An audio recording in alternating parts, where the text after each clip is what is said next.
Hey everybody, Dave Rollins here. So this is kind of a part 2 video of my Smartflex review. This is a user guide. So I want to go over all the elements of how to use the camera and the basic functions of it and everything to hopefully help everybody out and to help you have like the most enjoyable experience from the camera.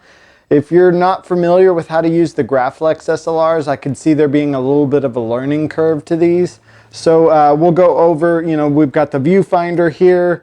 We'll go over how to set the Instax, how to set shutter speeds and everything. So in many regards, it's a basic camera, and 4x5 cameras in general are pretty basic. But there are some quirks to the Graflex cameras that are good to know. So let's go ahead and dive right on in, and there'll be a number of close shots of the camera to just showcase all the basic functions of it. And at the end, I'll have some example images that I've taken with the camera. If you haven't seen my review yet, check it out. I'll have a link in the description below. And I'll also have a link to where you can purchase these cameras. So they are available for sale. Yeah. So without further ado, let's go ahead and dive right on in.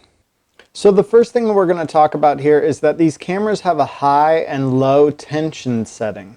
And you can set variable shutter speeds in between, but on high, curtain D is 1,000th of a second, curtain C 400th of a second, curtain B 200th of a second, curtain A 60th of a second, and O is your flash sync, so that's 15th of a second.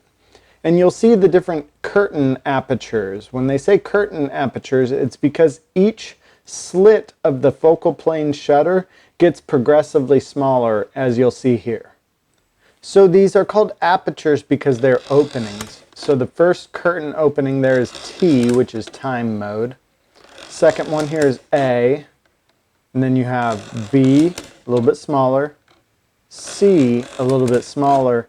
And D, which is absolutely the smallest. And as you can imagine, as the curtain slit gets smaller, your shutter speed gets faster.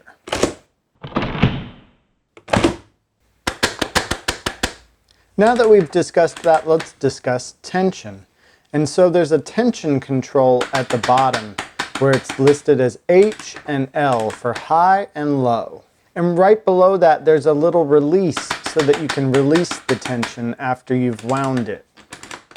The combination of tension and the proper curtain aperture will land you at the shutter speed that you desire. As an example, if I wanted 1/125th of a second, I would choose low tension curtain B.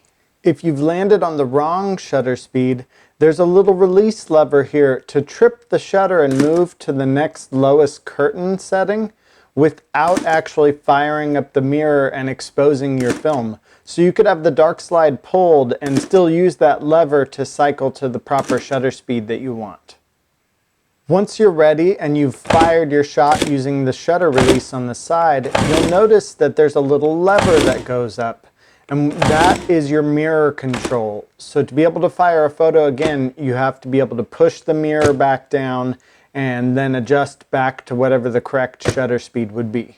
Now let's look at loading some film. I'll pull the spring back a little bit and load my film in. You pull the dark slide, and there's a little dark slide holder in the back of the camera, so you can go ahead and slip it in there and it'll slide in real nice. We fire our shutter and then we replace our dark slide. Now let's take a look at shooting in Instax Wide mode. The first step is that we must remove the viewfinder. And then the next step is that we need to raise the focus screen, and you want to make sure that it lands perfectly in those notches on the side. Otherwise, your film might end up out of focus. Next step is we put in our Instax Wide mask because the size of Instax film is smaller than 4x5 sheet film. So this will give you your accurate crop. Next step, we install our viewfinder. And it's slightly different installing it for Instax mode. It needs to be up, so there's a little notch in the back. You want to make sure that the lip ends up in there, and same for the front. It's pretty straightforward. Next step, we loosen the 2 red screws in the back. You don't need to remove them. and pull up on the two tabs, and that will release the 4x5 spring back, and allow you to install the Loma graph lock back that is supplied with the Smartflex.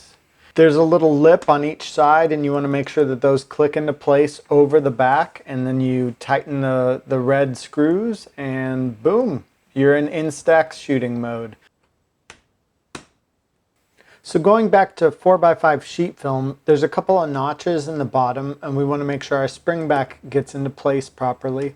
And then at the top, we just press down on the two lips there and tighten the red screws, and you're back to being able to shoot sheet film, almost.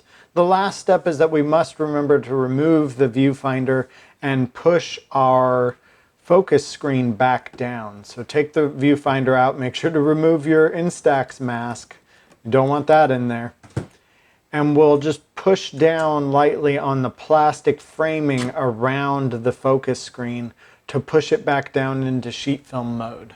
Then the last step is just to reinstall the viewfinder, which goes in at a slight angle, and you just press lightly down, clicks into place, and boom, you're ready to shoot 4x5 film again.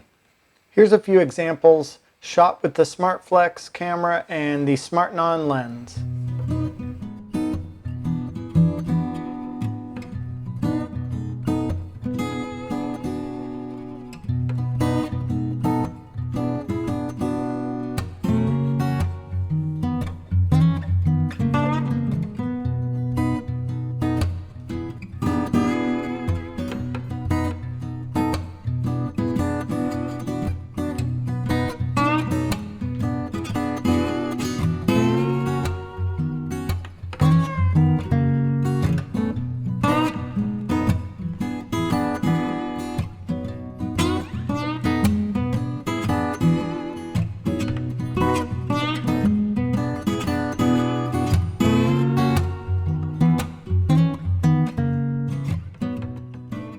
All right, thank you all so much for tuning into this video. If you like what I do, you can go to my website, you can buy a print.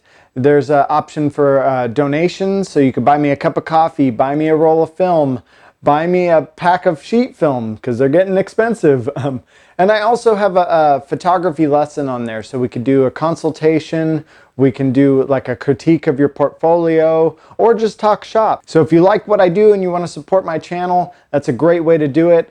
Thank you all so much for tuning in, and stay tuned. I've got some more videos coming out. I'll have more Smartflex videos coming out. My next video will be an interview with Brian Gaberman, which I'm really excited about. Amazing skateboard photographer. So yeah, stay tuned, like and subscribe, help the algorithm so that my videos can pop up in your feed. And yeah, until next time.